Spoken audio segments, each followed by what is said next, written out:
students, and welcome you all to the online class of Shri Ram Public School, and here we are for the class of civics for class 8. So today we are going to begin our new unit, that is fourth unit, unit 4. और unit 4 का जो first chapter है that we are going to study understanding marginalization. ठीक है, तो marginalisation क्या होता है? मार्जिनलाइजेशन, सोशली मार्जिनलाइज्ड कौन होते हैं? ठीक है, to be marginalized is to be forced to occupy the sides और fringes and thus not to be at the center of things. Marginalize होने का मतलब क्या है कि आपको किसी भी तरीके से मजबूर कर दिया जाए, फोर्स कर दिया जाए that you have to be on side.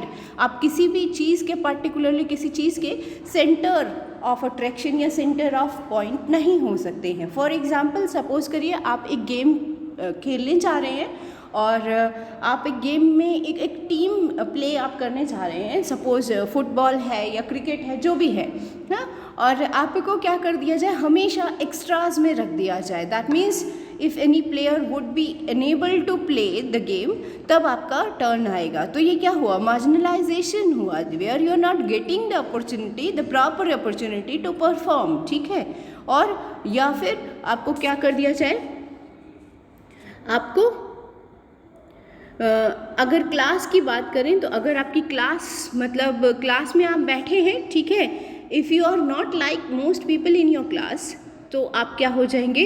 अगर आपकी राइटिंग, हैंड राइटिंग क्लास के दूसरे बच्चों से एकदम अलग है, अगर आपका वे ऑफ स्पीकिंग या एक्सेंट आपका एकदम अलग है, then you will be like marginalized. क्यों मार्जिनलाइज्ड होंगे आप? क्योंकि जो आपके साथ के जो स्टूडेंट्स हैं वो आपके जैसे नहीं हैं. You end up feeling that you are not with it. आप उस कम्युनिटी के साथ, क्लास के स्टूडेंट्स की कम्युनिटी के साथ मिक्सड अप नहीं हैं. As if what you say, feel and think, और इसका मतलब क्या है? You are not quite right और एक्सेप्टेबल टू अदर्स. इसका मतलब ये है कि आप जो कुछ भी कह रहे हैं, जो कुछ भी आप सोचते हैं, आपके वे ऑफ थिंकिंग दूसरों की तरह नहीं है. ठीक है, और इस तरह से सोशल एनवायरनमेंट में भी ये मार्जिनलाइजेशंस होते हैं. Now coming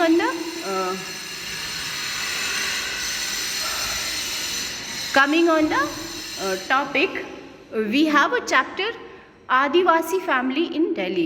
Okay, an Adivasi family in Delhi. Soma and Helen are watching the Republic Day parade on TV with their grandfather.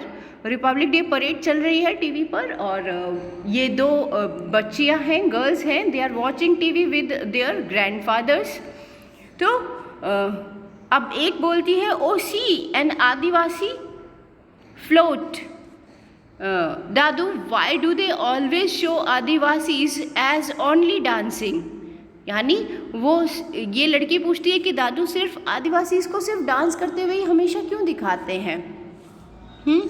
तो अब इस पर दूसरी जो बच्ची होती है वो भी बोलती है, yes, don't they know anything else about us? मतलब क्या वो इनके बारे में, हमारे बारे में कुछ और नहीं जानते हैं? क्या वो सिर्फ इतना ही जानते हैं कि आदिवासी लोग इस तरीके से डांस करते हैं? The lives of Adivasis are very rich, most people don't know that. तो अब यहाँ पर दादू बोल रहे हैं कि जो आदिवासीज की लाइफ है वो भी बहुत रिच है, बहुत, हमारा कल्चर जो है बहुत रिच है, लेकिन ज़्यादातर लोग इसके बारे में नहीं जानते हैं. ठीक है, एंड देन दिस दादाजी is explaining about the culture of Adivasis. ये अपनी ग्रैंड डॉटर्स को एक्सप्लेन करते हैं कि जब वो छोटे थे, उड़ीसा के विलेज में रहते थे, और तब वो विलेज बहुत सुंदर था, बहुत अच्छा था, मतलब फुल ऑफ ग्रीन रिसोर्सेज. ठीक है, नेचुरल रिसोर्सेज. और ये लोग एज आदिवासीज, क्योंकि आदिवासीज का कल्चर होता है that they respect most the forest and the natural vegetation. ये उनके लिए भगवान के बराबर होता है. ठीक है, लेकिन अचानक से एक दिन ये कहा जाता है कि ये जंगल हमारा नहीं है, और अभी तक जब तक हम जहाँ रहते आए थे वो जगह भी अब हमारी नहीं है. वहाँ से अचानक से बहुत बड़े लेवल पर पेड़ों की कटाई शुरू हो गई और हमें वहाँ से हट जाने के लिए, दैट मीन्स वहाँ से वो जंगल छोड़कर कहीं और रहने के लिए जाने पर मजबूर होना पड़ा। ठीक है, then how did you survive दादू? अब यहाँ ग्रैंड डॉटर पूछती है कि किस तरह से आप सर्वाइव हुए। तो वो कहते हैं कि हम में से कई लोग तो इवन अपना घर छोड़कर जाने के लिए मजबूर हो गए आसपास के शहरों के लिए। एंड देन द कंपनी वालास केम, और फिर कंपनी वाले आए, दैट मीन्स इंडस्ट्रियलिस्ट आए जो कि वहाँ इन्वेस्टमेंट करना चाहते थे, कुछ इंडस्ट्रीज सेटअप करना चाहते थे। ठीक है,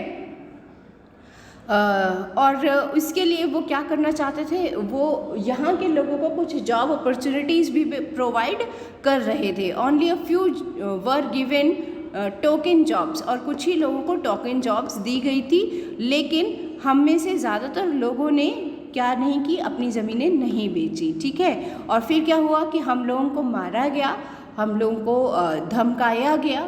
ठीक है, और इस तरह से मजबूर कर दिया गया कि हम में से हर कोई अपनी ज़मीनें जो है बेचकर और फिर चला जाए यहाँ से। ठीक है, और ऐसा ही हुआ। For our 30 acres we got a little money from one contractor, और एक कॉन्ट्रैक्टर ने हमारी 30 एकड़ लैंड के लिए हमको बहुत थोड़े से पैसों के बदले में वो ज़मीन खरीद ली।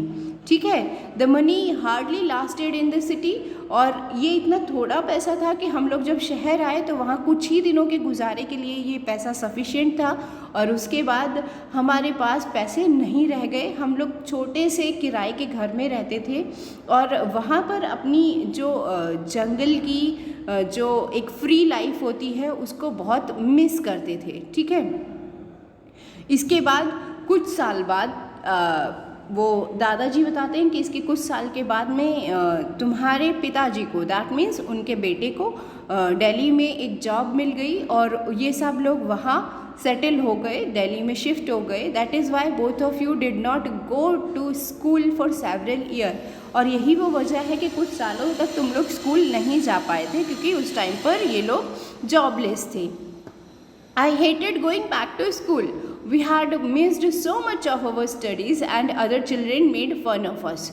अब ये बच्चे कहते हैं कि मुझे तो नफ़रत है, मतलब स्कूल, मुझे उस टाइम पर स्कूल जाना बिल्कुल पसंद नहीं था, क्योंकि कुछ साल बीच में हमने अपनी स्टडीज़ को छोड़ दिया था, और जिसकी वजह से बच्चे हमारा मजाक उड़ाते थे। हम लोग संथली लैंग्वेज बोलते थे, जो हिंदी नहीं आती थी हम लोग को। अगेन ये एक दूसरा पॉइंट होता था बच्चों के मजाक उड़ाने का। ठीक है, लेकिन बड़ी जो ग्रैंड डॉटर होती है वो फिर बोलती है कि लेकिन अब हमारे पास फ्रेंड्स हैं, अब हम हिंदी भी बोल सकते हैं और इंग्लिश भी बोल सकते हैं। I wish I could have shown my friends our village before it was destroyed. तो ग्रैंड डॉटर बोलती है कि मैं सोचती हूँ कि काश मैंने अपना गाँव अपनी फ्रेंड्स को दिखाया होता इसके पहले कि वो बर्बाद हो गया था। दैट मीन्स जब अच्छा था तब हमने, काश कि अपना गांव अपने फ्रेंड्स को हम दिखा पाए होते।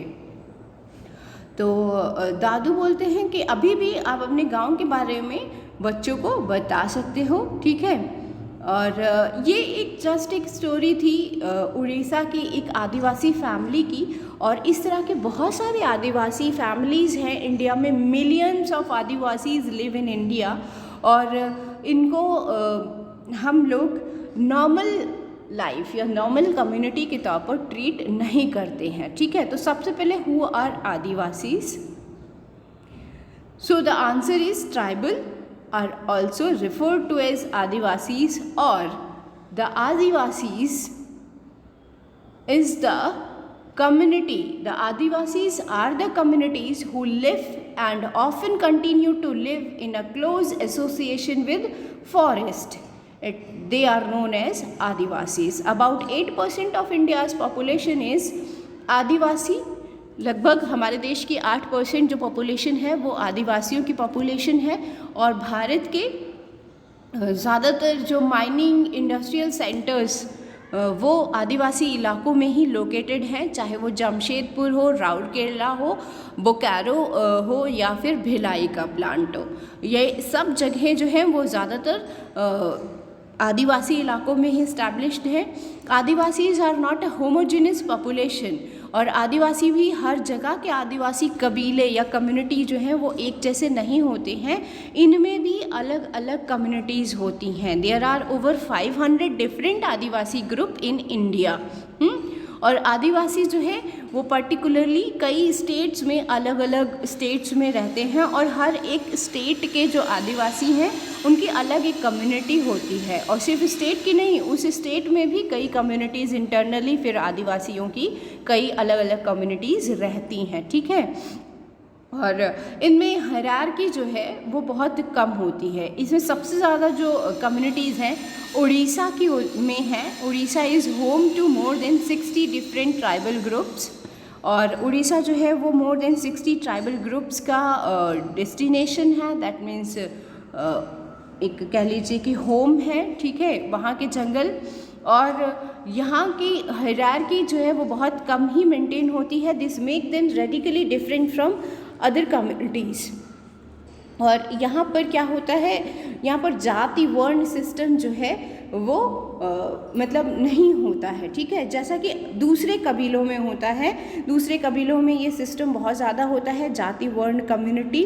और इसके साथ में फिर वहाँ पर कास्ट सिस्टम रन करता है। राजा होते हैं और अपर कास्ट, लोअर कास्ट, इस तरीके से डिफरेंट कास्ट कैटेगरीज होती हैं, ठीक है। So this was all about the Adivasis. हम इन आदिवासीज़ के बारे में आगे भी पढ़ेंगे in our next lecture. For today's lecture, that's all for about today's part. Your homework is to underline the difficult word and try to find out their meaning and write it down in your notebook. आपको English में ही इन words के meaning ढूंढने हैं, और इन words के meaning आपको अपनी English की सिविक्स की फेयर कॉपी में इंग्लिश में ही लिखने हैं। That is your homework for today. That's all for today. Thank you and have a good day.